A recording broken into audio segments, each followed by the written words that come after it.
Good evening.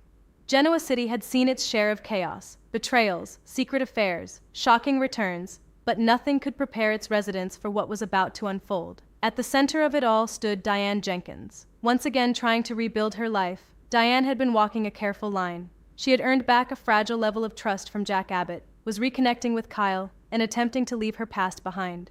But in Genoa City, the past never stays buried. And this time, it was coming back in the form of someone dangerously unpredictable, Patty Williams. When Patty quietly resurfaced in town, almost no one noticed. That was the problem. There were no dramatic entrances, no confrontations, no warning signs, just whispers. A sighting here, a rumor there. Most people dismissed it. Patty had a history of instability, sure, but surely she wouldn't dare disrupt things again. But Patty wasn't thinking like everyone else. She was watching, planning, obsessing. Patty's fixation had always centered around Jack. In her mind, their story had never truly ended. She saw Diane not as Jack's partner, but as an obstacle, an intruder, someone who didn't belong in the life she believed was hers. And as Patty watched Jack and Diane grow closer again, something inside her snapped, not loudly, not suddenly, but quietly and completely. For the first sign, something was wrong. Diane noticed it first, a feeling, that unsettling sense of being watched. It started small, a shadow lingering too long, a figure disappearing when she turned, the faint sense that she wasn't alone. Even when she was, she tried to ignore it, tried to convince herself it was paranoia. After everything she had been through, it wouldn't be surprising. But the feeling didn't go away, it grew stronger. When Diane finally mentioned it to Jack, he was concerned, but cautious. Maybe it's stress, he suggested gently. You've been through a lot. And he wasn't wrong. But he was also missing something. Because Diane wasn't imagining this. Not this time. Patty wasn't acting impulsively. She was methodical, careful.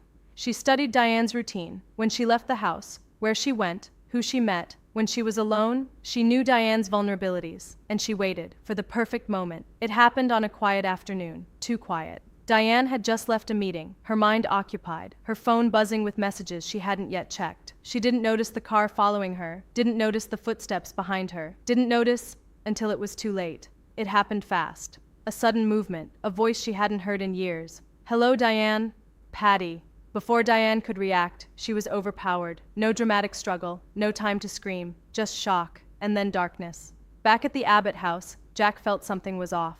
Diane wasn't answering her phone. Not unusual at first. But as minutes turned into hours, unease turned into fear. He tried again. No answer. Again. Still nothing. And then, the realization hit him. Hard. Too hard. Something's wrong. Jack's voice changed. From calm to urgent. From composed to panicked. He knew Diane. She wouldn't just disappear. Not without a word. Not like this. And suddenly, a name surfaced in his mind. A name he hadn't wanted to think about. Patty. Jack didn't hesitate. He began calling Kyle. The police. Anyone who might have seen Diane every second felt heavier, every unanswered question more terrifying. Because deep down, Jack knew one thing. If Patty was involved, Diane was in real danger. Diane slowly regained consciousness. Her head was spinning, her surroundings unfamiliar, dark, cold. And then, a voice, soft, unsettling. You're finally awake, Patty. Diane's heart raced as she realized where she was and who she was with. Patty stood nearby, calm, almost peaceful, which made it worse. I've been waiting for this, Patty said, her voice eerily steady. Diane tried to remain composed. Patty, you don't have to do this. But Patty smiled. Oh, Diane, I absolutely do. In Patty's mind, this wasn't a crime. It was correction, restoration. She believed Diane had stolen her life. Jack belonged with her. This was the only way to fix things. You were never supposed to come back, Patty whispered. You ruined everything. Diane knew she couldn't panic. She had to think, to stay calm, to find a way out. Jack loves me, she said carefully. The words hit Patty like a spark, and for a moment, her calm cracked. Jack wasn't alone anymore. Kyle joined him, fear written all over his face. Where is she? Kyle demanded. Jack didn't have an answer, but he had a lead, and it all pointed back to Patty. Time was slipping, fast, and every second increased the danger, because Patty wasn't just unstable, she was escalating. Back in captivity, Diane realized something crucial. Patty wanted validation. She wanted to be understood, so Diane changed her approach. I know you're hurting, she said, and for a moment, Patty hesitated. But emotional instability is unpredictable. And just as quickly as Patty softened, she hardened again. Don't pretend you understand me, her voice echoed through the room. And Diane knew she was walking a razor's edge. Jack gets closer, but not fast enough. Clues began to surface. A sighting, a location, a possibility. Jack followed every lead, relentlessly, but he was always just a step behind. Back in the hidden location, tension reached its peak. Patty was unraveling. Diane was running out of time, and Jack was racing against everything, including fate. It's too late, Jack. When Jack finally tracked Patty down, his worst fear became reality. He arrived, but not in time. The door was open. The room was empty. Diane was gone. Where was Diane? What had Patty done? And had Jack truly arrived too late? Jack froze in the doorway. The air felt wrong, too still, too quiet. The room where Diane had been held, cold, dim, abandoned, now stood empty. The ropes lay on the floor, a chair overturned, a faint echo of struggle still lingering in the silence. "Diane?" Jack called out, his voice breaking. No answer. Behind him, Kyle stepped in, his heart pounding. "Where is she?" he shouted. But deep down, both of them feared the same thing.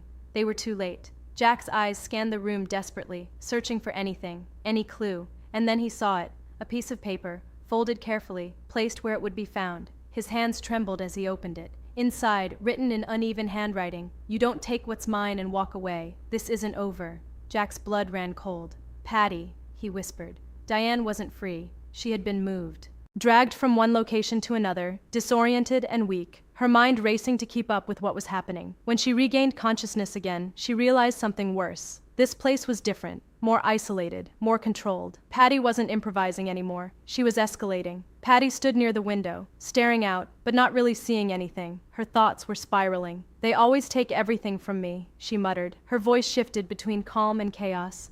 "You think you can just come back, pretend none of it happened, and take Jack again?" Diane swallowed hard. "Patty, this isn't about me taking anything." But Patty turned sharply. "No," she snapped. "It's about you never leaving." Jack wasn't thinking clearly anymore. The note confirmed his worst fear. Patty wasn't done. She was just getting started. Kyle paced the room, running his hands through his hair. "This is insane. We need to find her now." Jack nodded, but his voice was heavy.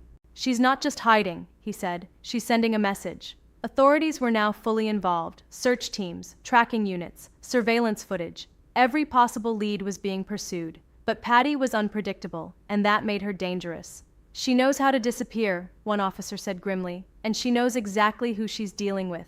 Back in captivity, Diane realized something crucial. Patty needed emotional control, and if Diane could disrupt that, she might have a chance. "You don't actually want to hurt me," Diane said carefully. Patty laughed, a sharp, unsettling sound. "Don't I?" Diane changed her approach. Instead of fear, she showed calm. Instead of resistance, she showed understanding. "You're not angry at me," Diane said quietly. "You're hurt." That word hit differently. Hurt. Patty's expression flickered, for just a second. Back at the investigation, Jack suddenly stopped. His mind raced through the past, through every interaction, every memory involving Patty. And then, it clicked. "There's a place," he said suddenly. Kyle turned. "What place?" Jack's voice was tight. "Somewhere she used to go, when things got bad." Within minutes, Jack and the authorities were moving. Every second counted. Because if Jack was right, they were closer than ever. Back with Diane, the tension was rising fast. Patty's emotions were becoming unstable, her voice louder, her movements sharper. "You think you can fix everything with words?" Patty snapped. Diane held her ground. "I think you don't want this to end badly." But Patty stepped closer, too close. "It already has." And then, something changed. A distraction, a noise outside. Patty turned, just for a moment, and in that moment, Diane moved. It wasn't perfect. It wasn't planned. But it was a chance. Diane ran, heart racing, adrenaline surging. Behind her, Patty screamed, "Get back here!" At the same time, Jack's car came to a screeching stop outside the suspected location. He didn't wait, didn't think. He ran inside. Footsteps, voices, movement. Diane running one way, Patty chasing, Jack entering, all at once. Jack turned a corner and saw her. "Diane!" Relief flooded his face, but it lasted only a second, because behind her, Patty. Patty stopped, breathing heavily, eyes locked on both of them. "This was supposed to fix everything," she whispered. Jack stepped forward slowly. "It doesn't have to end like this." But Patty shook her head. "Yes, it does." Sirens echoed in the distance. Diane stood frozen. Jack stood between them. Patty stood on the edge of collapse. And in that moment, everything could change.